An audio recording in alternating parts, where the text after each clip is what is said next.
Doctor Satyaprakash Verma, जो आज के ज़माने में मॉडर्न आप कह सकते हैं देसी गौ माता के लिए सबसे ऊंचाई पे जो काम कर रहा है इस पूरे भारतवर्ष में, वो हैं ये।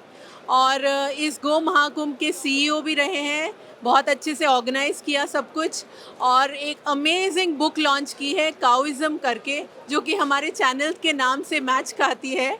तो मैं रेकमेंड करूँगी सब वो बुक पढ़ें। वेलकम टू काउइज्म सर। Thank you ma'am. काविज़म नाम रखने से पहले मैंने मैडम से ऑफिशियल परमिशन भी ली थी, और वजह ये थी कि ये एक ऐसा सब्जेक्ट है, काविज़म वर्ड इटसेल्फ, जो बेसिकली हमें कनेक्ट करेगा या हमारी आने वाली पीढ़ी को कनेक्ट करेगा काव के साथ। काव तो एक ऑब्जेक्ट होके रह जाता है, वो तभी तक हमारे लिए सिग्निफिकेंस रखता है जब तक हम उसके साथ हैं, चाहे गौशाला में हो चाहे उससे कडल कर रहे हों। उसके बाद क्या, हमारी काव्य सोसाइटी बनेगी कैसे? तो इसलिए मुझे अपनी बुक के लिए सबसे अच्छा कॉन्सेप्ट अगर कोई लगा तो काविज़म है।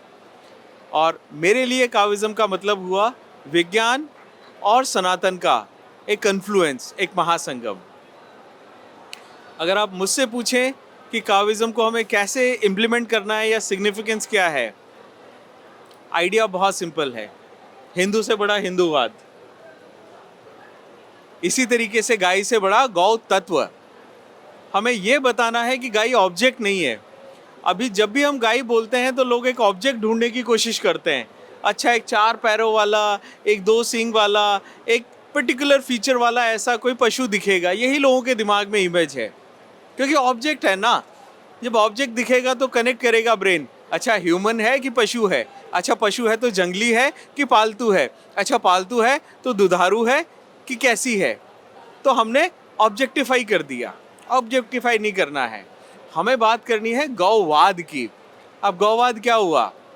गौ के तत्व को अपने जीवन में 24 घंटे अपने साथ रखना, तब कोई सब्जेक्ट नहीं आएगा, तब कोई ऑब्जेक्ट नहीं आएगा, तब चीज़ एकदम फैल के आएगी। कैसे? हमने ये किताब पढ़ी, जो पेपर इस्तेमाल किया किससे बना? गौमय से। गाय नहीं है लेकिन गौ तत्व मेरे साथ है। हमने फाइबर पहना, गाय नहीं है लेकिन वो गाय के सेलुलोज से या नैनो सेलुलोज से निकला हुआ फाइबर है, गौ तत्व मेरे साथ में है। हमने गौ की आराधना की, सुरभि वंदना की, गाय नहीं है लेकिन उसके मंत्रों ने हमारे अंदर एक ऊर्जा पैदा की, ये गौ तत्व है।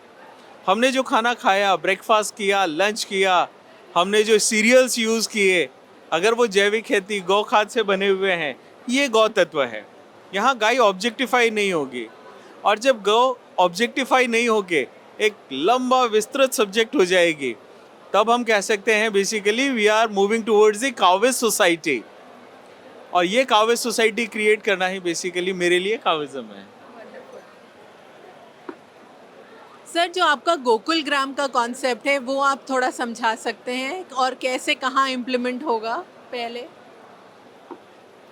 गोकुल ग्राम बेसिकली एक तरीके की सस्टेनेबल सर्कुलर बायो इकोनॉमी का एक टेक्नोलॉजिकल मॉडल है। टेक्नोलॉजिकल मॉडल, अभी तक गाय की बात आती है आपके दिमाग में, जो दूसरी चीज़ आएगी वो आएगी गौशाला। गाय का सीधा संबंध गौशाला से है।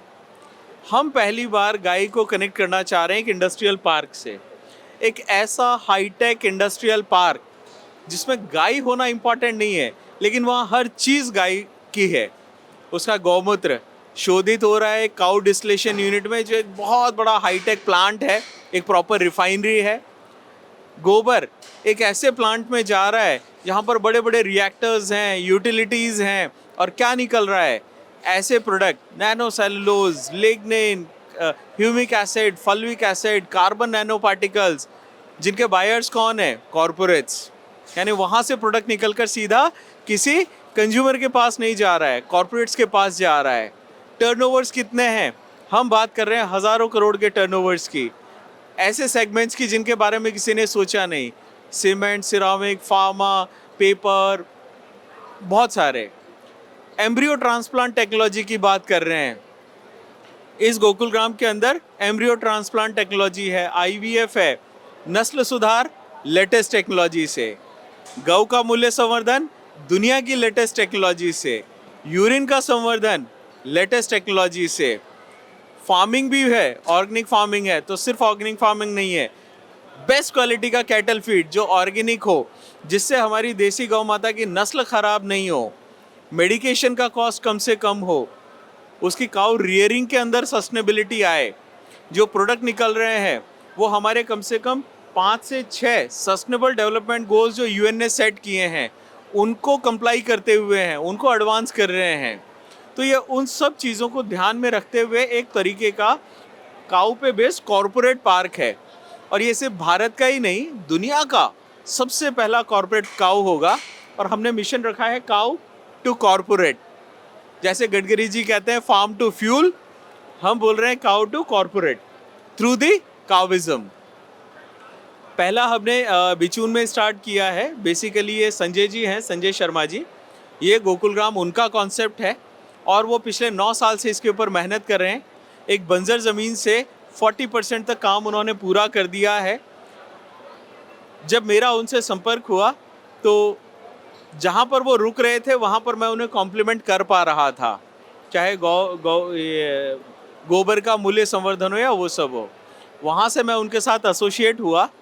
अब हम इसके ऊपर इसलिए काम कर रहे हैं कि हो सकता है हम इसे बना पाएँ, लेकिन जैसा मैंने बताया एक फंडिंग चैलेंज है, एग्जीक्यूशन चैलेंज है। सबको लगता है 100 करोड़ है तो बहुत बड़ी बात होगी। तो अब मैं जब जुड़ा हूँ तो मैंने एक उसका मॉडल बनाने की कोशिश की है कि कैसे हम अगले 6 महीने के अंदर इसको एग्जीक्यूट करें। बड़ी एक टीम है, बहुत सारे लोग इसमें जुड़े हुए हैं। टारगेट तो है 6 महीने में करें, बट लेट्स होप कि हम इसे अगले यह होगा गौ महाकुंभ का अगला एडिशन, तब तक इसे एक रियल मॉडल के तौर पे लॉन्च कर सकें, लोगों को दिखा सकें, हमारी कुछ बैलेंस शीट्स हो जाएं। हो सकता है थोड़ा बहुत ऊपर नीचे हो जाए बिकॉज एक बड़ा कॉन्सेप्ट है, but we are working on it.